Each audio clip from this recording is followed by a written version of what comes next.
For our COBT viewers, it's Maynard, Jeff, and Mike with a really exciting guest who's going to talk to us about a lot of things. We're here with Dr. Pippa Malmgren.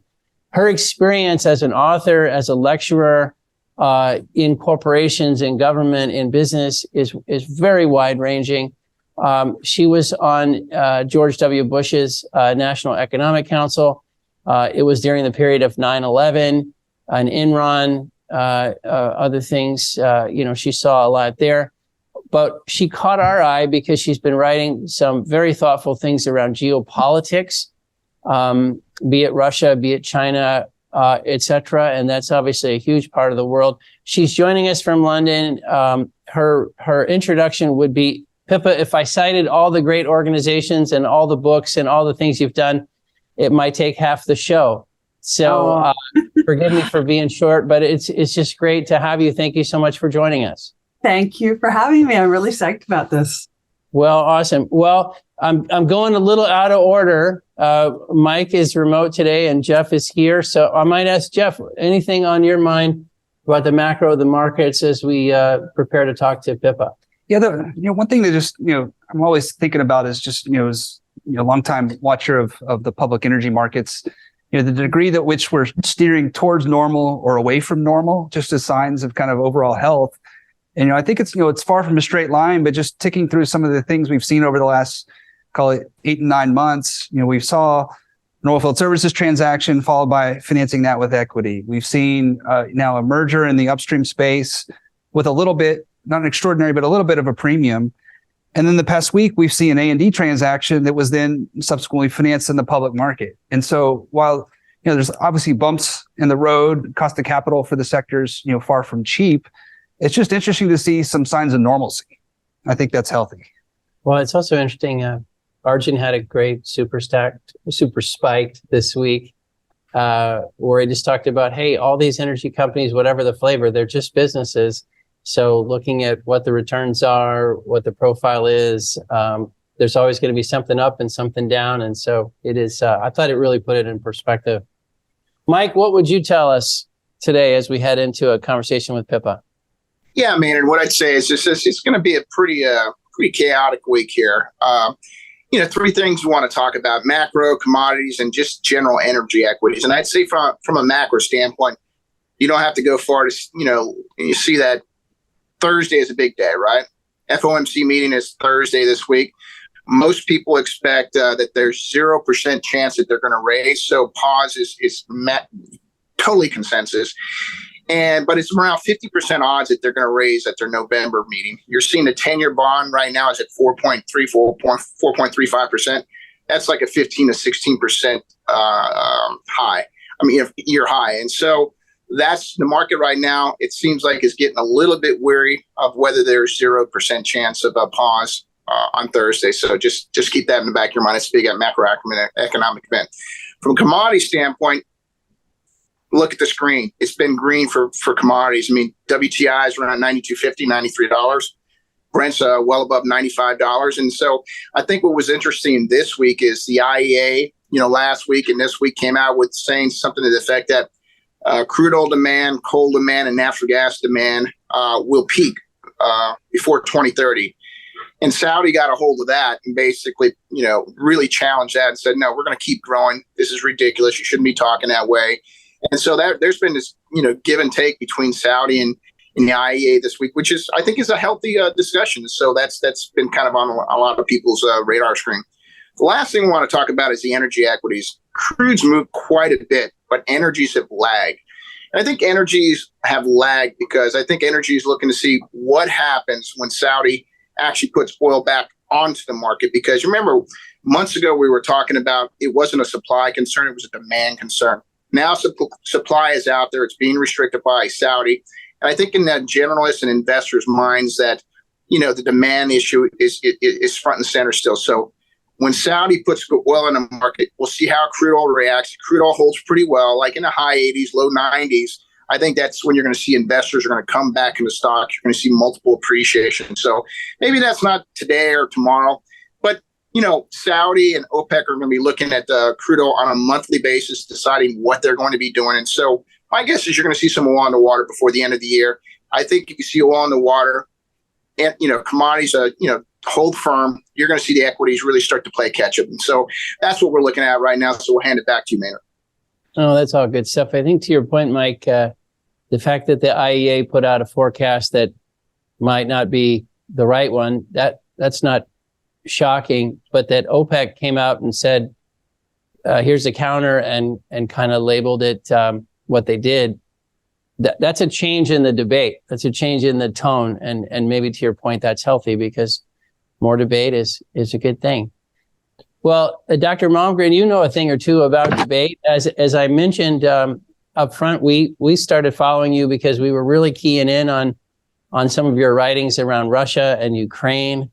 And we definitely want to talk about that. I suppose one place to start, though, we unfortunately, we all were pausing last week to remember 9/11 and all that came with it and all the lessons learned. And you were in the Bush White House, of course, when that happened. Maybe that would be a place to start. Last week when you were like all of us thinking back on those days and then that particular day, what are some of the things that come back to your mind as you reflect on it and compare it to where we are now, sort of geopolitically and security-wise? Yes, wonderful question. Well, first of all, my experience that day was such a surprising one. What we quickly realized in the White House was that almost the entire global trading capability in US Treasuries at that time was located in a single firm that was on the top floor of the World Trade Center.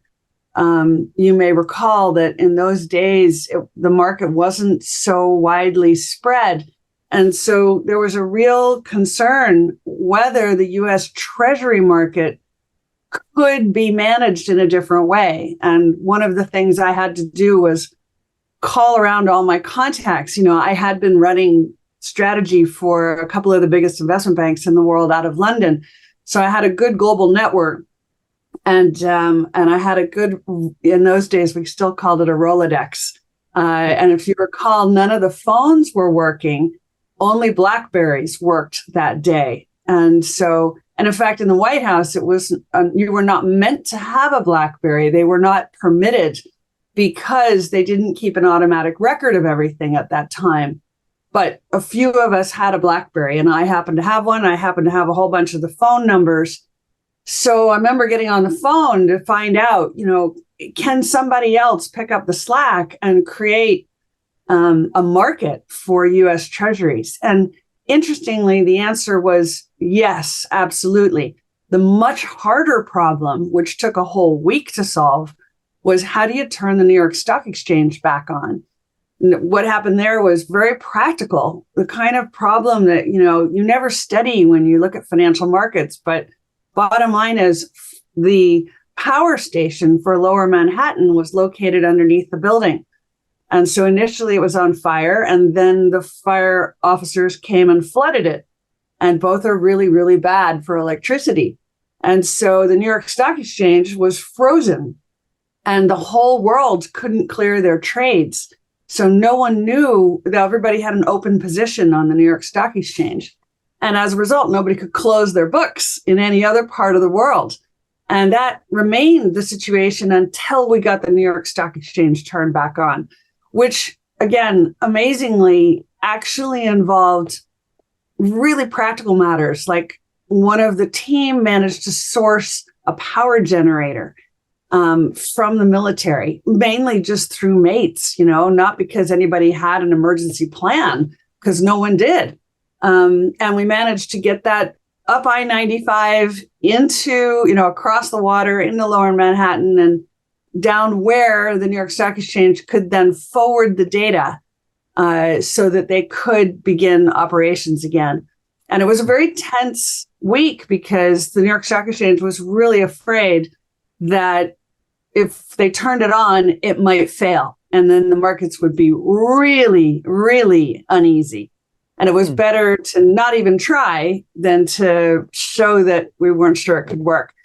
And we in the White House were like, it's going to be fine, guys. Just do it, because we got to turn the markets back on.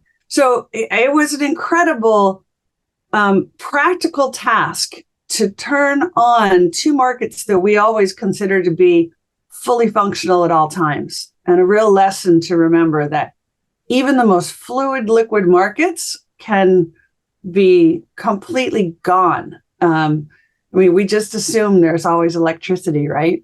And that is an assumption. You know, it's interesting. I don't know what the three of us would have said if you'd said, tell us what happened to the markets right after 9/11. I think there would have been a part of us that remembered they were closed because it was like a stability thing, or, hey, we're not going to open because the world isn't ready for that. I don't think we would have come up with, just the practical issues of how do you open a market. Yeah. It's something to keep in mind. We live in this global economy with all this incredible connectivity. And speaking of geopolitics, at a time in history when we're seeing various players attacking the subsea internet cables, there's been a lot of subsea internet cable warfare, lots of them being cut. Luckily, lots of redundancy, but nonetheless, a kind of messaging of we can cut off your connectivity for the most important aspects of your economy. Same with satellites. We're so dependent on satellites now, GPS. And in my opinion, we've really been fundamentally in warfare in space between the superpowers. It's very subtle. It doesn't get reported much because there are no reporters in space. It's also highly classified. But the reality is that we have had lots of incidents in space that were aimed at diminishing our ability to rely on GPS. So again, markets don't really notice until there's a crisis. But in the strategic security world, this has been a really high priority issue for a while. What would you say, Pippa, about, I think all of us feel a heightened level of geopolitical tension in the world. But there's no real way to measure that, like to compare it to how does it sit now versus, 5 years ago, 10 years ago, 15 years ago, around 9/11. I mean, I think it's something that we're either underestimating or overestimating at any given time. But how would you compare today's current geopolitical environment to years and decades past? Are we at a time of heightened stress, or are we exaggerating that in our own minds? This is a wonderful question, and I'll answer you based on my very privileged position, because my father was economic advisor to Kennedy, Johnson, Nixon, and Ford, and he personally worked on, he was in charge of the missile trajectory during the Cuban Missile Crisis. So he was in the room for that 10 days with the president. And I wrote a book back in about 2016 called Geopolitics for Investors, where I went through a kind of history and I argued geopolitics is going to be an important issue for investors. And just to remember, in 2015, everybody laughed. They said, that is ridiculous. Geopolitics is over. We have a peace dividend. The West won the Cold War. And this is ridiculous that you're suggesting that geopolitics will come back. Well, fast forward, here we are. And I think that, yes, we're not imagining it. And we haven't been in a position where a superpower has been threatening another with the actual deployment of nuclear weapons for a very, very long time. We're all lucky that President Putin has not been able to get the military to launch anything for him. And in the end, it's not actually a button. It's not something that the leader of any nation controls individually. It's a process that requires the military and a chain of command to execute. And luckily, there is actually quite a long history of the Russian military not wanting to initiate that kind of a nuclear sequence. And it appears to be the case now. So yes, the Bulletin of Atomic Scientists keeps saying we are closer to midnight on the atomic clock than we have been since the Cuban Missile Crisis. So this is not an exaggeration. This is a very critical moment. On the other hand, the good news is that the superpowers are fundamentally realizing that geopolitics is an extremely expensive and time-consuming hobby that really interrupts our ability to generate GDP and wealth and income. And I think, so I started warning back in about 2017 that geopolitics was going to start getting really noisy. And now we've arrived at that point. At this stage, I'm arguing I think geopolitics is about to subside. And I can walk you through some reasons for that. But I do think we've maybe hit the peak noise level or peak confrontation level, at least for this period of history. I'll just say one other thing as well. I thought Kremlinology in the old days was hard. It was nothing compared to how hard this is. I think even people inside the Kremlin have no idea what's going on, let alone observers outside the Kremlin. So your point there, at first I thought you were going to say it used to be easier because you just studied the Kremlin because that was the main variable. Now this is harder because you study the Kremlin and Xi and 45 other things. But I think you were making the additional point that the Kremlin is more complicated now than it used to be, perhaps. Well, and I agree with you. I actually think we've always had to think about not a single superpower, but how they work with each other and with secondary and other tertiary countries. I think really good experts in geopolitics have always understood that this is like a three-dimensional chess game. And you're always having, proxy confrontations, and you have to understand that that's the superpowers working through third parties. So in that sense, I'm not sure it's so different. But I will say, just for the purposes of getting to a practical understanding of the current situation, that most people think that Ukraine is the core problem in the world economy in terms of a geopolitical fight. And I think this is incorrect. I think that the superpowers are facing off against each other in many other ways. And Ukraine is a symptom of a much larger set of forces. But the other thing is that China, through Xi, has now emerged as a potential peace broker. Because every time Putin says, I want to use a nuclear weapon, Xi comes out within an hour and says, truce, constructive negotiations, we don't want to go there.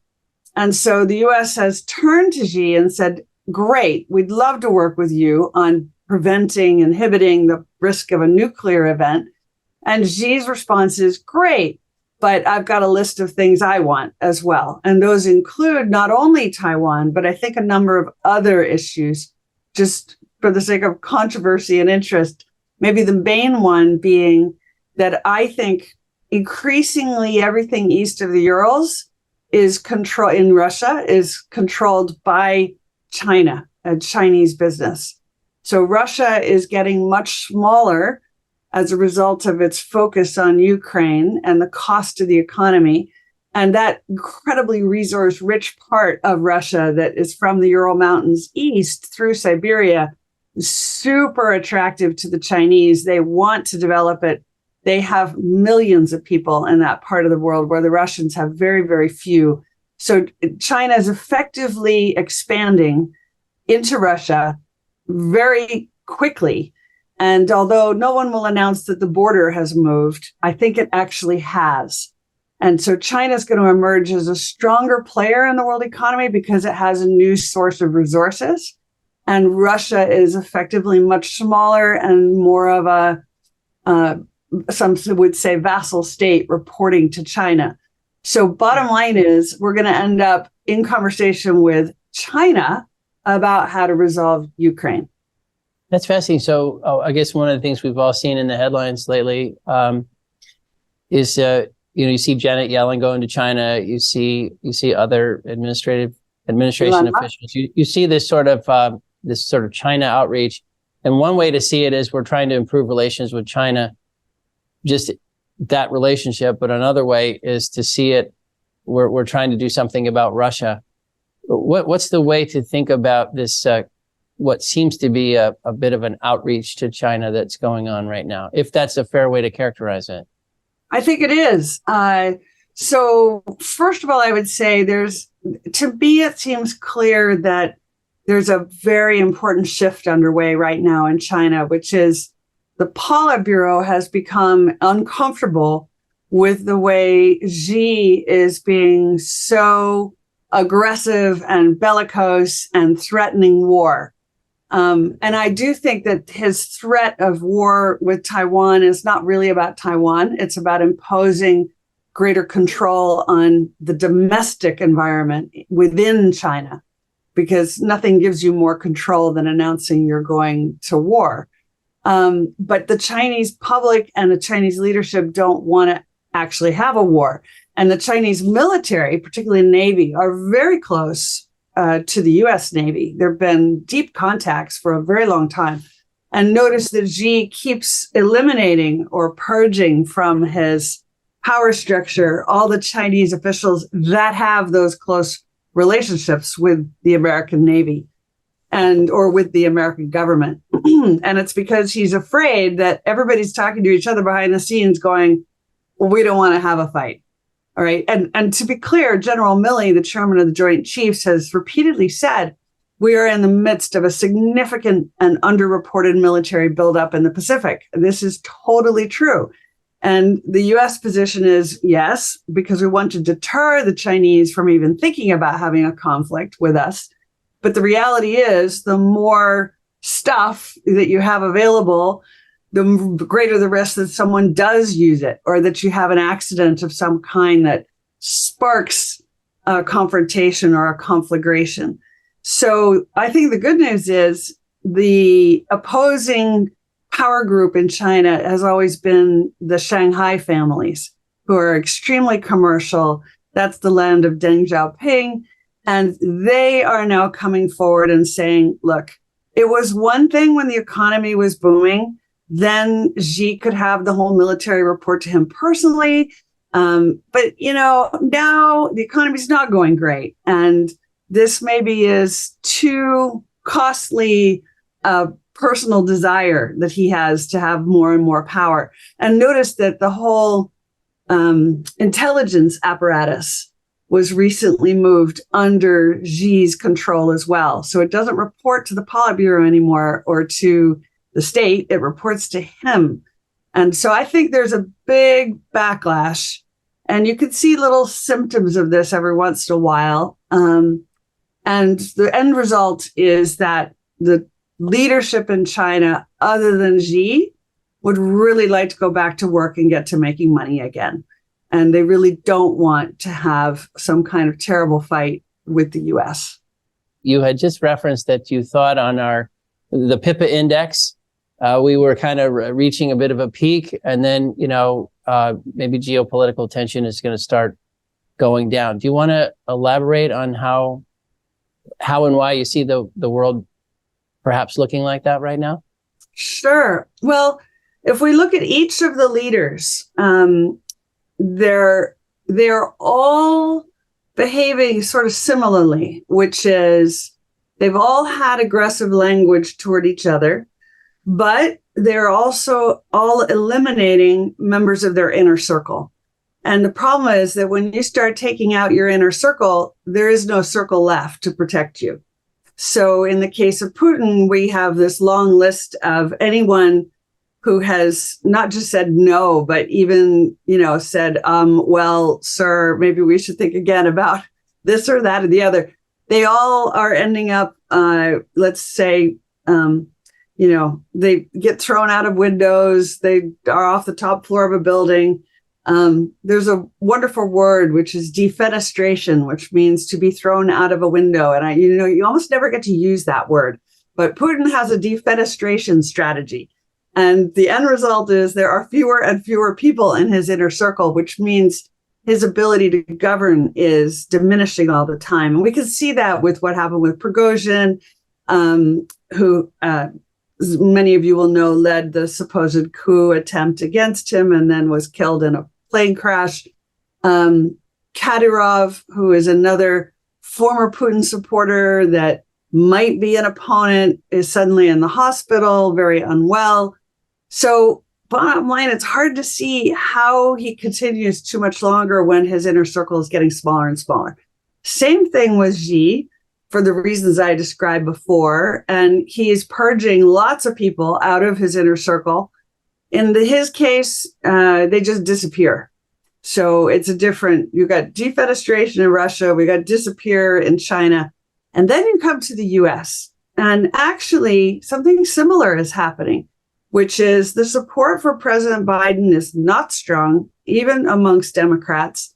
We are seeing Robert F. Kennedy's approval ratings rising unbelievably quickly, which is a Democrat threat. And Trump, of course, is still way ahead, miles ahead of everybody on the Republican side. So the idea that Joe Biden is just going to easily remain in office is no longer so obvious. And so what is he doing? He's also turning on his inner circle. Notice how aggressively he's trying to prevent Robert Kennedy from gaining any traction in the polls. The Democratic National Committee just changed the rules so that I think Kennedy would have to win something like 80% of the vote in the primary in New Hampshire and Iowa, even to stay in the race. So they're just raising the bar in such a way to try to push him out of the race. So in each case, they're all turning on their own, as it were. So what do I think is the end result? I think we're going to get leadership changes in all of these locations. Now, I can't give you timing on that, but I can say the direction of travel, where the smart thinkers in the power structure want the future to go is not in the direction the current leaders are taking us. It's in a different, more friendly, more commercially generative direction. Really interesting. Maybe just to expand on it. As Maynard said, the Pippa meter may be pointing down. At the same time, you raised some pretty big issues. China, Taiwan. The China-Russia issue you raised in the Urals. Is at the heart of it is the leadership getting weaker. How much of a role is just the overall economic weakness in this? And is the downtick in geopolitical tenseness, is it meaningful? And these are just issues that rise back up, once we see that change. I'm just curious to hear you expand on that. Yeah, let me just address Taiwan. The one scenario that I think the markets and the military have not been prepared for is looking the most likely. And that is, what if we wake up one day and the Taiwanese themselves say, let's cut a deal with the Chinese? That would totally wrong foot the whole West. And notice, I think it was the foreign minister of Canada fairly recently came out and said, if Taiwan cut a deal with Hong Kong and the worst case scenario for Taiwan was something like an agreement like what Hong Kong did, he said that we can't go to war over that. And I could see, look, China is part of the reason I think China encouraged Russia to go for it in Ukraine. There are many reasons, but one of them is to set an example to show the Taiwanese, if you fight, this is how you'll end up. And so the Taiwanese are like, yeah, let's not have this fight. And having lived in Hong Kong and spent a lot of time in Taiwan myself, Taiwan, again, very commercial country, is full of entrepreneurs, and almost all of them have made their wealth in China. They do not want to have a big fight with China. Now, do they want to lose their various personal freedoms that they currently enjoy? No, but are they really willing to have a proper military kinetic confrontation over that? I think the answer is going to be no. So the whole question will probably literally go away. Now, what deal gets cut? Maybe it's a 100-year transfer. That would be very typical. The Chinese could say, we play a long game, we can wait 100 years. The Taiwanese say a lot will change in 100 years. But you begin a process of aligning the interests. So that's the one I'm watching for. And I think the market should watch for is any possibility that there's a rapprochement between Taiwan and China that settles that issue and removes the risk that there's a war brewing. So that's one. On the Ukraine front, I also think exhaustion is kicking in on both sides. And the US position has been advising Zelensky for some time to get back to the negotiating table because, even though Russia's not doing great, it's still, again, as General Milley puts it, the Russians still outnumber and outgun the Ukrainians. And so it's not fair. It's not nice. But if you keep the fight going, you may end up with no Ukrainians left. So, is the game worth the candle? Maybe not. And again, you have the US and China now both pushing Russia and the United States to try to come together. If we end up, by the way, with a new president, almost any new president, we're very likely to see the United States say, yeah, let's not have an argument anymore. Let's reach a solution. Let's end the fighting. Certainly that's what Trump has said. And that's what Robert F. Kennedy has said. And frankly, even Biden, if he wins, is leading in the direction of this whole thing is just too costly. Let's find a way to sort it out. A really interesting discussion. I'm in the Gulf of Mexico, middle of the Gulf of Mexico now. So I want to kind of switch it a little bit and talk about maybe the geopolitics in our own backyard with like Mexico, Latin America, South America. And what would you say about the geopolitics in our background, especially with the Chinese influence in Panama, in Cuba, in Venezuela? Where do you see that right now? Where do you see that going? Yeah, also Peru, Ecuador. The Chinese influence in Latin America is growing really, really fast. I think also the organized crime issue in Latin America, particularly in Ecuador, is growing really, really fast. I was in Ecuador recently, and it has turned into a kind of global organized crime central, mainly because it's a dollar-based economy, which makes it very attractive for people involved in that kind of way of working. Russia is also very active throughout Latin America. So what, again, we see is something we haven't seen, which is the other superpowers are really involved in our backyard, as it were. And I don't think we've been really willing to face that or consider how should we contend with that. One super interesting relationship for investors to focus on is the relationship between China and Mexico.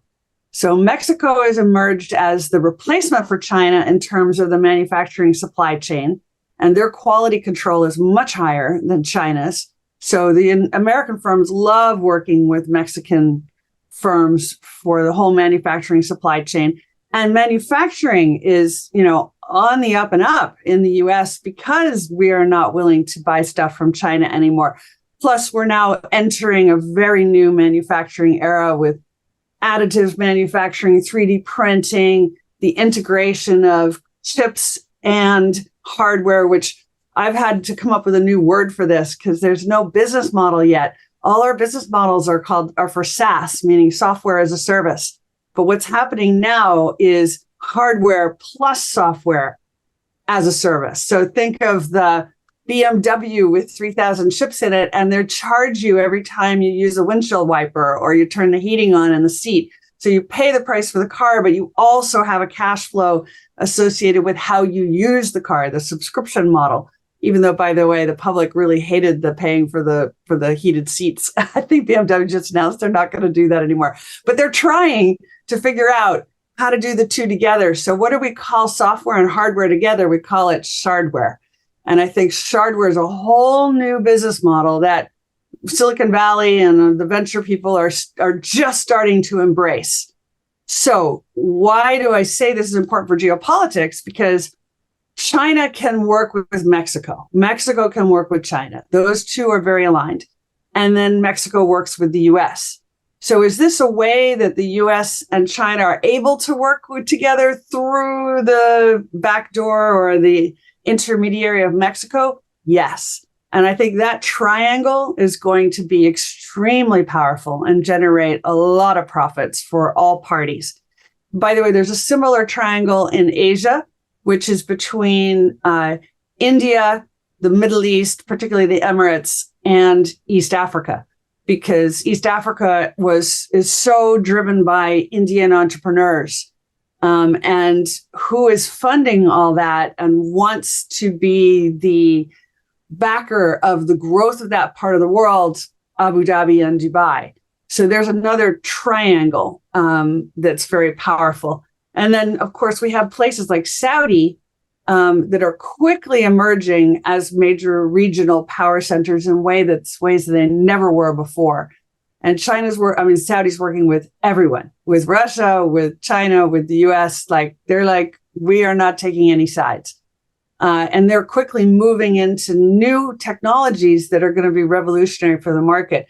By the way, just quickly as an aside, you opened with oil and energy prices.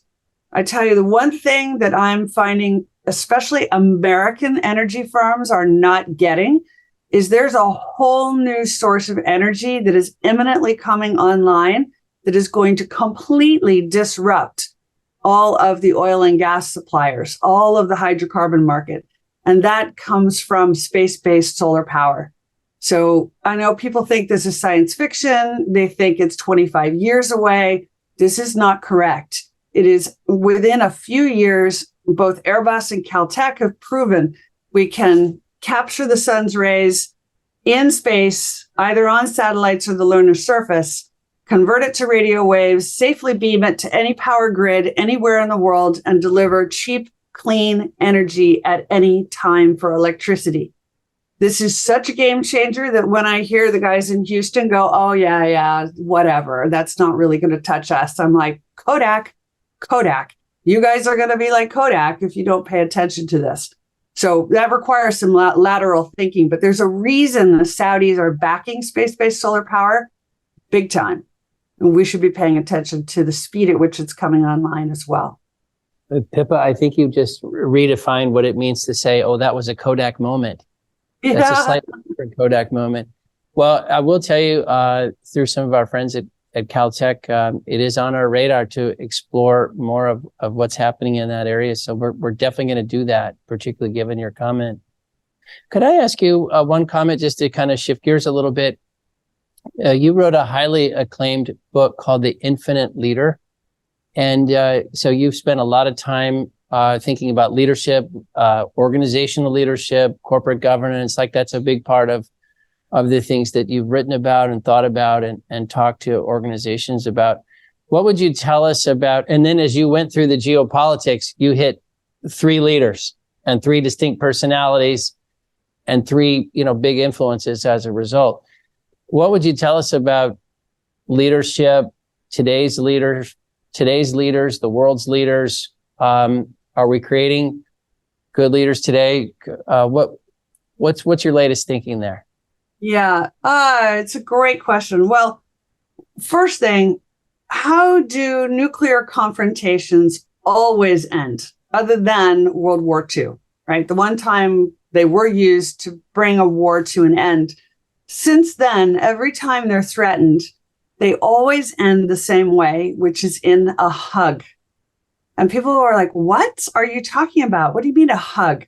But if you Google it, you will see the hugging image of Reagan and Gorbachev. And I was an intern in the Reagan White House. And I tell you, no one could imagine that the leaders of Russia, of Soviet Union and the United States would ever be in the same room, let alone in an actual embrace. But when you look at that image, you'll see there's Gorbachev and Reagan smiling, and they're in a proper bear hug.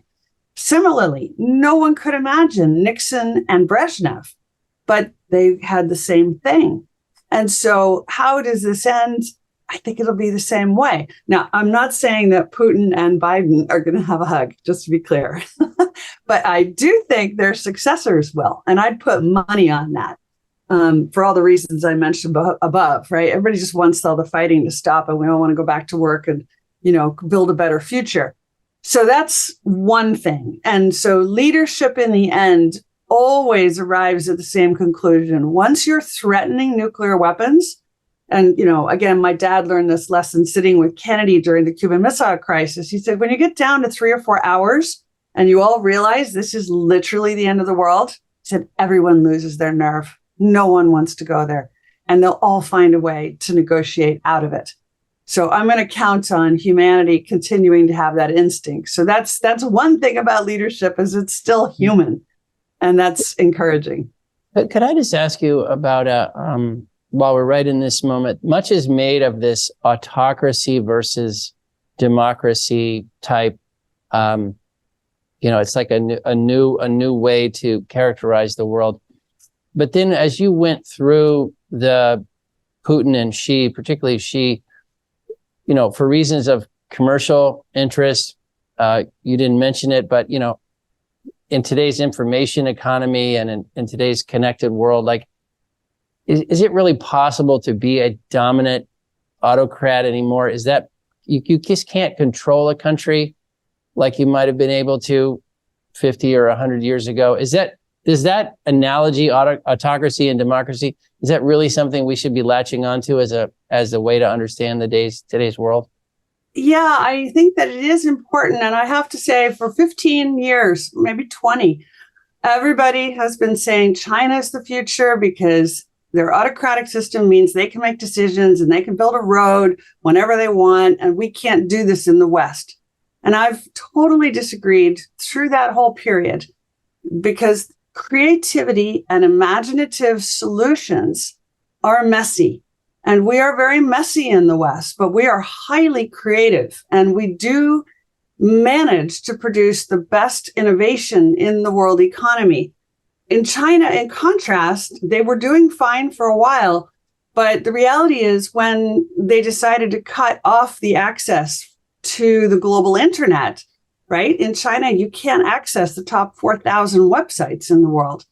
You also then inhibit the capacity for innovation and for creativity when you introduce a social credit system that penalizes you for, jaywalking and immediately deducts a fine from your bank account and throws your image up on all of the LED screens for 2 miles so that everyone knows that you are a lawbreaker. This is not conducive to creative thinking. And I think we have vastly underestimated in the West our capacity for imaginative and creative creation processes. And I would put money that the US will continue to be the place where the globe wants to put their capital because everyone but Americans recognize that actually the US is the best place for this kind of thinking. So I skipped over it. So I'd like to circle back to it, which is your thoughts on your book, The Infinite Leader, Balancing the Demands of Modern Business Leadership. Just because as you think about all these variables that we're talking about, and in energy, it's particularly pronounced because you have technology, regulatory, public sentiment, politics, geopolitics, you have all this stuff mixing around, and then it shows up in the boardroom. And, someone has to lead the discussion, lead the company, lead the town hall meeting. With so many variables seemingly at play, what are you advising? What are the handful of things you're telling business leaders about being a good leader in today's world, particularly with all the other features of the way information travels, et cetera? Well, a few key things. Leadership used to be all about the leader. Now it's all about the ship. And what I mean by that is instead of it being, top down, the leader tells us what to do, it's about how the leader gets the best out of the people working on the ship, whatever that ship is. It might be a corporation, it might be a community, it might be a government. But the point is that it's about drawing forth the creative capacity of the group and what kind of chemistry can they create together. That requires a lot of diversity of thinking. And actually, we think we're good at diversity of thinking, but we're not really. One of the places I see a lack of diversity of thinking almost all the time actually is in financial markets. I know from personal experience, for example, the last few elections, I wrote a paper in 2015 saying, I think Trump can and will win the next presidency. It wasn't a preference. It was just an observation. And at the time, people were like, that is insane. There is no way that Trump is going to become president of the United States. And then he became president of the United States. Whenever we get into this consensus thinking, it's almost always wrong. More recently, almost every major financial institution has been calling for a recession. And suddenly Citigroup, JP Morgan have gone, maybe that's not happening. We're lifting the recession call. I've been on the other side saying, are you kidding? After zero interest rates and free money for that long, there's no way we can have a recession. There'll be huge adjustments, but it's not a recession. So you can have a destruction of the business models that don't work and the picking up of business models that are new ventures enough so that there's no recession.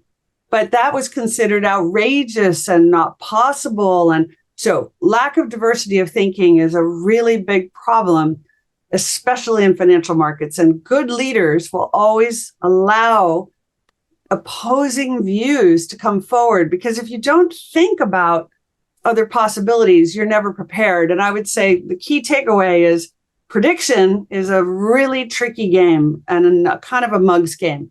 Preparedness for a range of possible outcomes is smart. And that's what good leadership does, as just one example. So maybe just as a prescription from Dr. Pippa, is it a good practice for a leader to pause in almost every big meeting and say, I need someone to tell us why we're wrong, and I will place a premium on the person who can please just articulate the other side. Please, somebody tell me why we're wrong. Yeah.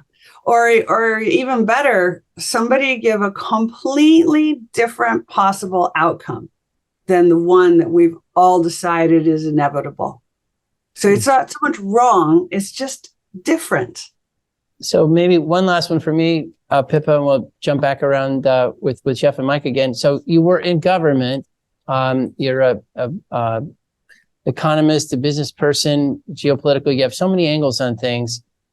And then you referenced, are we having a soft landing, hard landing, like these prognostications that have been made lately? I guess one of the things that's been worrying us out here in non-Washington world is how are we going to keep spending like we're spending, which seems to prop up the economy in so many ways. How that can't go on forever. You were there in the early 2000s when, when Bush entered, the budget was balanced, right? So how do we keep doing what we're doing? Should we be more worried about the debt? Should we be talking about it more? What do you make of the fiscal situation in Washington, D.C.? Yeah. And, it's this famous line that, it's all relative. So it's a prettier, even though it's ugly, it's a prettier picture than you'll find in the UK or Europe or China or anywhere else. So, it's a relative trade. On the one hand, we should remember John F. Kennedy thought that he had such a huge budget deficit that the country was completely at risk of an implosion. And so he decided to put a tax on all government bond transactions. And as a result, a few clever traders in London looked at it and said, well, what if we issued the corporate bonds in London instead of in the US? Then they could raise the money without paying that tax. And that was the origin of the Eurobond market, which, of course, today is trillions in daily transactions. So it's amazing how we assume the worst, but actually great innovations come out of these pressures. So today, I have long argued that the debt burden is a serious problem because it bears down on the social contract, which is a series of promises that hold the society together, a fundamental fabric of promises that you can retire at a certain age, for example. But what are people doing? Under all this pressure, they are working longer. And that goes a long way to solving a lot of the entitlement issues that give rise to the budget problem. So the fastest growing component of the labor market right now in the United States are the over 50s. And by the way, the over 40s who create startups have a much higher success rate than people in their 20s creating startups. So we love to talk about, the 22-year-old who created a unicorn in Silicon Valley because it's just so glamorous and we all wish it happened to us. But the reality is the probability of success is much more likely to be with a 50-year-old who's got a lifetime of experience. So when we worry about the debt problem, I'm not saying it's not a problem, but I am saying it's amazing how people adjust. And the more 50-year-olds that not only go back to work longer, but start to create and build, take advantage of the new AI systems where they don't need to hire a coder anymore. They can create websites and companies and cash flows with tools that were never available before. I think we're going to have a lot of economic upside, not in spite of the debt and the deficit, but because of the debt and the deficit that will then begin to counterbalance that problem. Government still has to do a lot on cutting entitlements and stopping, reckless spending. I'm not saying that doesn't need to happen, but this is starting to work itself out in a way that very few people imagined was possible. We've talked a lot about, Russia, China, US, Mexico, Middle East. I think when you mentioned UK around the Eurobond, that's the first time anyone's mentioned Europe. Maybe just talk about, their seat at the table geopolitically, as we step forward. I mean, they're obviously still really important to financial markets. The industrial economy there is obviously challenged. You sit in London today. Maybe just talk about how you see their seat at the table going forward. Yeah, Europe is under the weight of all these broken assets that have existed since the financial crisis, honestly. What they don't have in Europe is a mechanism for gathering all these broken assets, putting them together, repackaging them, and selling them back to the market, right? That's what we do so well in the US. And we're very quick in the US so that when things go awry, we acknowledge the problem, we accept the loss, we write it off, we start again. In Europe, they do not have these same legal or cultural mechanisms. In Europe, if you fail, this is a major social problem and for the rest of your life, right? There's almost no recovery. It's kind of no more dinner parties. In the US, you got to fail like 3 times before venture capital firms take you seriously. So I think culturally, Europe still has these pressures that mean it's harder. But honestly, when I've been running around Europe in the recent months, the startup market in Paris and across France is booming. The startup market in Berlin, totally on fire. Like in Athens, Portugal, Lisbon is a hot epicenter of creation and new, serious global quality startups coming to life. And major corporations in Europe have got their margins under control and they have focused on where their greatest strengths are. So Europe, you can't write the whole thing off. I think you have to go sector by sector, country by country, company by company. There's always somebody who can figure it out, even when the circumstances are really tough. Pippa, I loved your thoughts on falling into consensus, right? And trying to think outside of consensus. And so one of the consensus out there right now is AI, that 2 countries are going to dominate. It's either going to be China or the US. And so maybe some of your thoughts there, is it a global game changer? What are the risk rewards to that? And is consensus right that China or the US is going to dominate, or can someone else like India be a part of that solution as well? Yeah, so I have pretty strong views on this. And one of them is, in China, they are making extraordinary advances very quickly, but the coders are coding in their language. And I say that, I don't mean if you learn to speak Chinese, you could learn it. No, I mean, the Chinese are creating their own coding infrastructure with its own prioritizations. And I think that it's heavily oriented towards control, loss of personal privacy, and all of that tells me that it's going to impinge on creativity. So highly efficient at finding anyone in society who is not complying. And so very effective from a government point of view if you're an authoritarian government, but not effective if you're trying to get the population to be creative. By the way, I really love the line from Frank Zappa, the rock star from the 60s. And he said, look, all progress comes from deviating from the norm. So if you create systems that punish people for deviating from the norm, you're not going to have progress. So yes, they're moving fast, but to what end is my big question. The US and the West is a different story. And I think the danger there is we are optimizing artificial intelligence for only two things, cost and efficiency.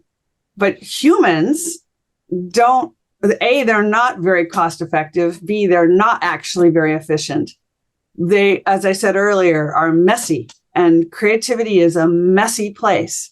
And so we need AI that will also optimize for human connection. Not to be too schmaltzy about it, but I actually think it needs to optimize for love, for joy, for beauty, for the things that make us human. And I was just in Silicon Valley last week. I was just meeting with some of the big AI thinkers out there. And what I hear from all of them is that, yes, they agree. And they are now building AI that will optimize for these other things as well, so that we don't end up with a kind of monster AI that basically looks at human and says, you're not efficient and you're not a cost effective. So we want to eliminate that, right? Because that's not how we think in the West. The other thing I'd say about AI too is that it's a massive benefit to creativity and the economy generally, because what it does in a nutshell, it is disintermediating the coders. It means that anyone can create a new company or a new website or a new app without needing to pay some Silicon Valley coder something between $100,000 and $500,000, which is what it was costing to build these things. So of course, all those people, I was going to say all those guys, because it's mainly guys, they're all like, this is a disaster. This is the end of the world. And I'm like, this is a miracle that people are able to create without needing to pay you this incredibly high price toll. And you guys are smart enough, you go figure out something more productive to do than being, the toll taker, right? Go build your own company, right? Go do something even more creative and interesting than being, a ticket taker for fees. So I'm excited about what this will do to progress humanity. Very excited and very delighted that Silicon Valley is thinking through what are the implications of optimizing only for cost and efficiency. That's fascinating. Well, one question, Pippa, I think one of the reasons why we were so drawn to you is, you are an outside the box thinker. You are thinking about things that other people aren't thinking about or aren't talking about. You are definitely the first person to mention space-based solar, here on our show. This is why we enjoy you so much. The other thing is you spend a lot of time, with universities. You guest lecture. You spend a lot of time in that world. So thinking about the future, it seems like our universities are not the places where you go and question authority and question everything you've been told and think outside the box. It's not the 4 to 5 years in your life where you are open to every idea. It seems like culturally our universities have lost some of that spirit of the Enlightenment, if you will. Is that true? Is that a correct perception? What's the direction of travel at universities? Are they moving back towards free thought, if the impression is correct? So this is such a great question. I get asked this a lot, what's the future given the education system? So I'd say this, young people are learning outside of school and university. YouTube has emerged as, the number one source of news, but also learning. When people want to learn how to do something, they go to YouTube and they learn. Now, the university world will say, well, no, that's not real education. But I think that's not correct. And people are learning really practical skills in that way. And they understand now that learning is a lifelong activity.